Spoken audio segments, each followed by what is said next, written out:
Kim Chiu and Paolo Avellino takes over Dubai. Netizens napasigaw sa sobrang clingy ni Paolo Avellino kay Kim Chiu. Grabe hindi na makabitaw. Literal na uminit ang disyerto ng Dubai nang lumapag ang rumored real-to-real pair na Kim Chiu at Paolo Avellino aka Kim Pao para sa isang special event ng TFC at personal engagement nila with global Pinoy fans. Pero hindi lang ang init ng araw ang pinag-uusapan, kundi ang init ng closeness nila and off-cam. Clingy levels, parang ayaw talagang pakawalan ni Paolo Avellino si Kim. Nag-viral agad ang mga video at candid photos kung saan makikita si Paolo Avellino na laging nasa tabi ni Kim Chiu mula sa arrival pa lang sa airport hanggang sa fan meet at Dubai Mall. Sa isang clip na mabilis na umabot sa 2 million views in 24 hours, makikita si Paolo na hawak-hawak ang kamay ni Kim at hindi agad binitawan kahit surrounded na sila ng fans at staff.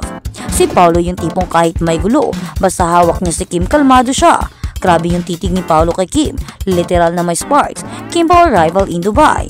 Mula nang magsama sa teleserye nilang lumalim ang koneksyon ni Kim at Paolo at kahit sinabi nilang friends lang, hindi kumbinsido ang mga fans, especially na nakita-kita ang body language nilang para sila na nga, for real. Di ko na kayang magpanggap na dilulaw lang ako. Kim Pao is so real. Yung chemistry nila parang descripted, parang genuine talaga. Sa isang backstage moment captured ng fan, narinig pa si Paolo na binulungan si Kim ng ang ganda mo talaga. Sabay ngiti ni Kim na parang kinikilig ng todo. During their event na to perform a sweet duet at isang main dance, number na nagtatapos sa pag-shoulder lean ni Kim kay Paolo. May mga nakakita pa raw na nag-holding hands pa sila habang papunta sa van. Kung promo lang to dapat magka-award sila, pero kung tutuhanan huho ang saya, wala lang atrasan to. Sa X umakyat agad sa trending spot ang hashtag at ito ang ilan sa mga sinasabing passionate na reactions. Di ko na kayang itago Kim Pao forever na ako. Kim Emerald who? Sorry not sorry. Paolo's soft gaze, Kim's happy face and eyes. Ito ang tulab sa gitna ng disyerto. Even the camels can feel the tension. Kim Pao is scorching hot.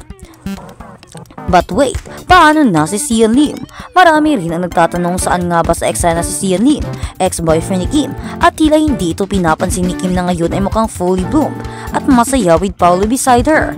Kim deserves happiness at kung si Paolo yun, go kami dyan. Sometimes you have to let go of the past to embrace the better future. Hashtag Kim Pao. Is this just the beginning? May mga usap-usapan na may upcoming teleserye o pelikula ulit ang Kim Pao love team at ang Dubai trip daw ay prelude lang sa mga malalaking projects. Kung ganito na sila ka-intimate sa abroad, ano pa nga ba sa susunod na eksena? Can we get a rom-com movie with Kim Pao stat? ABS-BN baka naman.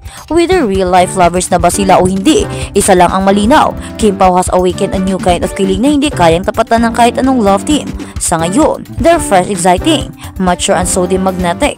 So ang tanong, sila na nga ba? At sa kabilang banda, Kim Pao, may pustahan naman pala. Ang Key Vlogs ay nagbabalik ng may isa pang kapanapanabik at prangka na vlog na umuusad sa mga Pilipinong tagahanga at netizens.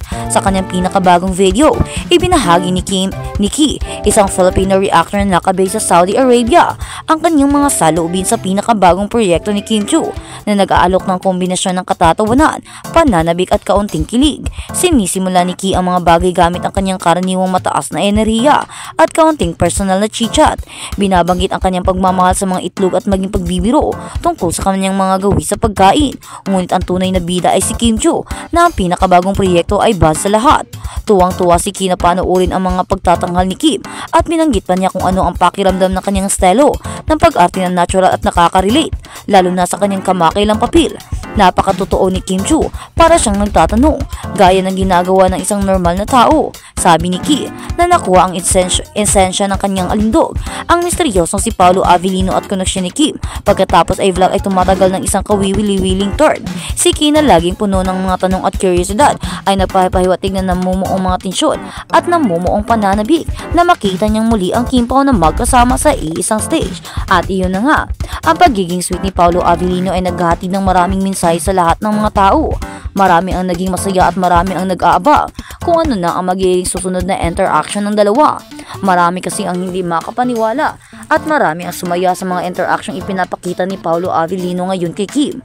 Kung noon si Paolo ay parang sobrang cold niya, parang hindi niya ipinapakita kung gaano siya ka-sweet kay Kim. Pero ngayon, makikita mo na talaga kung gaano niya pinapahalagahan ang dalaga. The way she hold her waist, the way she hold her hands, the way she look at her, and the way she took care of her. Parang iba na talaga. Makikita mo talaga ang improvement. Hindi tulad ng dati na si Kim para siya yung nag-initiate ng mga moves. Parang si Kim yung nag-aalaga kay Paolo. Si Kim yung nagpapakita ng motibo. Yung tipong siya yung nag-aalaga sa tao. Ipinapakita niya yung care, yung pagmamahal at yung support niya kay Paolo Avellino. Yun yung nakikita natin noon. Yung tipong parang si Kim na lang lahat yung gumagawa.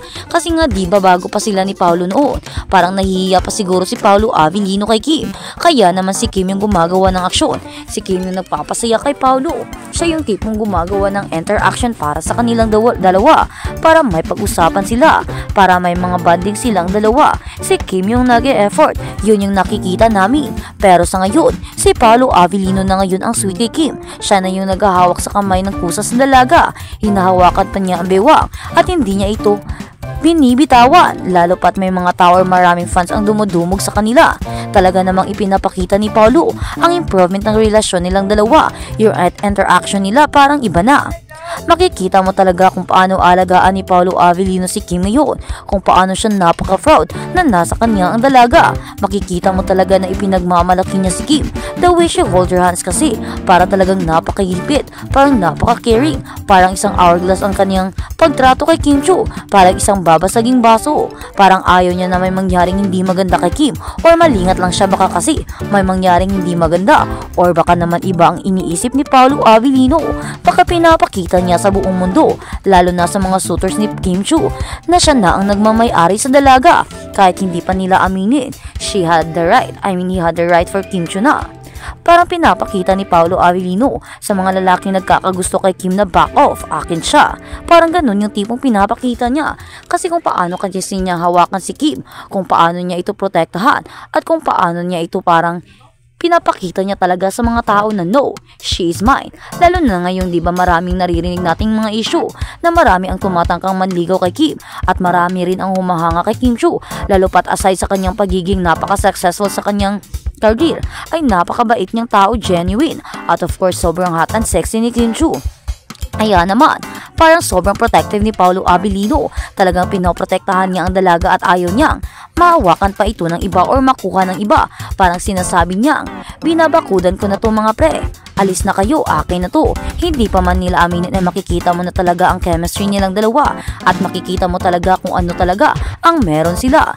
Kailangan lang talaga namin ng pag-amin nila para ma-prove namin. Pero the way they act, the way they treat each others, makikita mo talaga kung gaano nila pinapalagan at minamahal ang isa't isa.